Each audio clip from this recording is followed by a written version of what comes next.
Hi, price lord. ಎಲ್ಲರಿಗೂ ಯೇಸುವಿನ ಅಮೂಲ್ಯವಾದ ನಾಮದಲ್ಲಿ ನಿಮ್ಮೆಲ್ಲರನ್ನು ಕೂಡ ಮತ್ತೊಂದು ಆವರ್ತಿ ಗುಡ್ ಮಾರ್ನಿಂಗ್ ಹೋಲಿ ಸ್ಪಿರಿಟ್ ಅನ್ನುವಂತಹ ಈ ಒಂದು ಕಾರ್ಯಕ್ರಮದ ಮೂಲಕ ಈ ಮುಂಜಾನೆಯ ಸಮಯದಲ್ಲಿ ನಿಮ್ಮನ್ನು ವಂದಿಸ್ತೇನೆ. ಪ್ರೀತಿಯ ದೇವಜನರೇ, ಅನೇಕ ಬಾರಿ ನಾವು ಅನೇಕ ವಿಷಯಗಳನ್ನು ನಮ್ಮ ಸುತ್ತಮುತ್ತಲು ನಡೆಯುವಂಥ ಘಟನೆಗಳನ್ನು ನೆನೆಸಿ ನಾವು ತುಂಬ ಗಾಬರಿಗೊಳ್ತೇವೆ, ತುಂಬ ಭಯಪಡ್ತೇವೆ.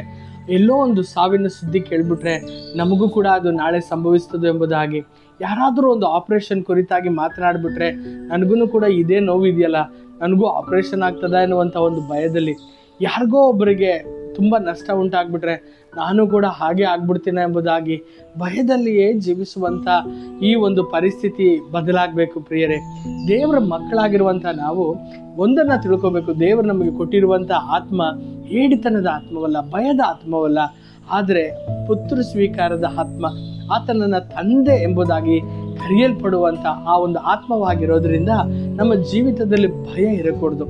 ದೇವರ ವಾಕ್ಯ ನಮ್ಮಲ್ಲಿ ಸ್ಪಷ್ಟವಾಗಿ ನಮ್ಮೊಂದಿಗೆ ಮಾತನಾಡ್ತದೆ.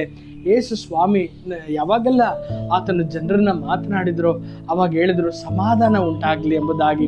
ಹಾಗಾದರೆ ಭಯ ಇರಕೂಡದು, ಭಯಪಡಬೇಡಿ ಎಂಬುದಾಗಿ ದೇವರ ವಾಕ್ಯದಲ್ಲಿ 365 ಬಾರಿ ಬರೆಯಲ್ಪಟ್ಟಿದೆ. ಕಾರಣ ಪ್ರತಿ ದಿನವೂ ಕೂಡ, ವರ್ಷದ ಪ್ರತಿ ದಿನವೂ ಕೂಡ ದೇವರು ನಿಮಗೆ ಹೇಳುವಂಥದ್ದು ಭಯಪಡಬೇಡ ಎಂಬುದಾಗಿ.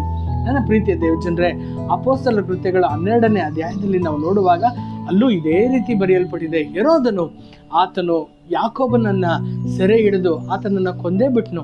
ಯಾವಾಗ ಸೆರೆ ಹಿಡಿದು ಕೊಂದ್ಬಿಟ್ನೋ ಯಾಕೋಬನನ್ನು, ಆ ಸಮಯದಲ್ಲಿ ಎಲ್ಲ ಜನರು ಹೆರೋದನ್ನು ನೋಡಿ ಪ್ರಶಂಸಿಸುವಾಗ ಹೆರೋದನ್ನು ಅನ್ಕೊಂಡ, ಓ ಇದು ಒಳ್ಳೆಯದೇ ಎಂಬುದಾಗಿ.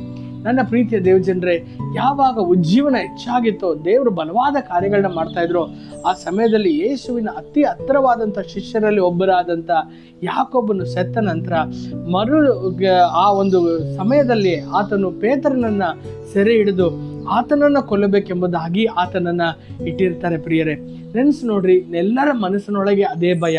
ಪೇತ್ರನು ನಾಳೆ ಇದೇ ರೀತಿಯಲ್ಲಿ ಕೊಳ್ಳಲ್ಪಡ್ತಾನೆ ಎಂಬುದಾಗಿ. ಪೇತ್ರನಿಗೂ ಕೂಡ ಅದೇ ಭಯದಲ್ಲಿ ಇದ್ದಿರ್ಬೋದಲ್ವಾ? ಅಯ್ಯೋ, ನೆನ್ನೆ ಏನು ನಡೀತೋ ಅದೇನೇ ನನಗೆ ನಡೀಲಿಕ್ಕಿದೆ. ಅವರು ಯಾವುದೊಂದು ಹಾಸ್ಪಿಟ್ಲಲ್ಲಿದ್ದರೋ ಅದೇ ರೀತಿಯಲ್ಲಿ, ಆತ ಯಾವ ಸೆರೆಯಲ್ಲಿದ್ನೋ ಅದೇ ರೀತಿಯಲ್ಲಿ ನಾನು ಸೆರೆಯಲ್ಲಿದ್ದೇನೆ ಅಂದಂಗೆ ನಾವು ಕೂಡ ಅವರು ಯಾವ ಹಾಸ್ಪಿಟ್ಲಲ್ಲಿದ್ದರೋ ಅದೇ ಹಾಸ್ಪಿಟ್ಲು, ಅದೇ ಡಾಕ್ಟ್ರು, ಅದೇ ಒಂದು ಸೆರೆ, ಅದೇ ಒಂದು ವಾರ್ಡು, ಅದೇ ಒಂದು ಇದು ಎಂಬುದಾಗಿ ಈ ದಿನ ಭಯದಲ್ಲಿದ್ದೀರಾ? ನಾಳೆ ಟೆಸ್ಟ್ ಮಾಡಿಸಿಕೊಳ್ಳುವಂಥ ಆ ಒಂದು ಟೆಸ್ಟ್ಗಳು ನನಗೆ ಏನು ರಿಪೋರ್ಟ್ ಬರ್ತದೆ ಎಂಬುದಾಗಿ ಭಯವಾಗಿದ್ದೀರಾ? ನಾನು ಕಳಿಸಿರುವಂಥ ಬಯೋಪ್ಸಿ ರಿಪೋರ್ಟ್ ಕ್ಯಾನ್ಸರ್ ಆಗಿ ಇದೆ ಎಂಬುದಾಗಿ ಬಂದ್ಬಿಡ್ತದೆ ಎಂಬುದಾಗಿ ಭಯಪಡ್ತಾ ಇದ್ದೀರಾ? ಭಯಪಡಬೇಡಿ, ಚಿಂತಿಸಬೇಡಿ. ದೇವರ ವಾಕ್ಯದಲ್ಲಿ ಬರೆಯಲ್ಪಟ್ಟಿದೆ, ಹೆರೋದನು ಆತನು ತಕ್ಷಣವೇ ಅವನನ್ನು ಕೊಲ್ಲದೆ ಆತನು ಪಸ್ಕ ಹಬ್ಬ ಆಗ್ಬಿಡ್ಲಿ ಎಂಬುದಾಗಿ ಕಾಯ್ತಾ ಇದ್ದು ಆ ನಂತರ ಅವನ ಕೊಲ್ಲಬೇಕೆಂಬುದಾಗಿದ್ದ.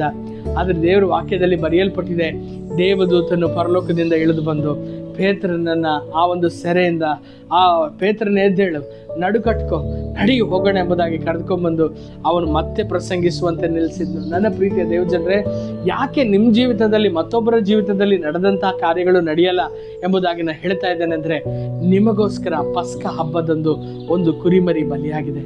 ನಿಮ್ಮ ಜೀವಿತವು ನಾಶನವಾಗಬಾರ್ದೆಂಬುದಕ್ಕೋಸ್ಕರ, ನೀವು ಸಮಸ್ಯೆಯಲ್ಲಿ ಸಿಲುಕಿ ನೀವು ಕಷ್ಟಪಡಬಾರ್ದೆಂಬುದಕ್ಕೋಸ್ಕರ ನಿಮಗೋಸ್ಕರ ಒಂದು ಕುರಿಮರಿ, ಯಜ್ಞದ ಕುರಿಮರಿ ಬಲಿಯಾಗಿರೋದರಿಂದ ನೀವು ಅನುಭವಿಸುವಂಥ ಅವಶ್ಯಕತೆ ಇಲ್ಲ.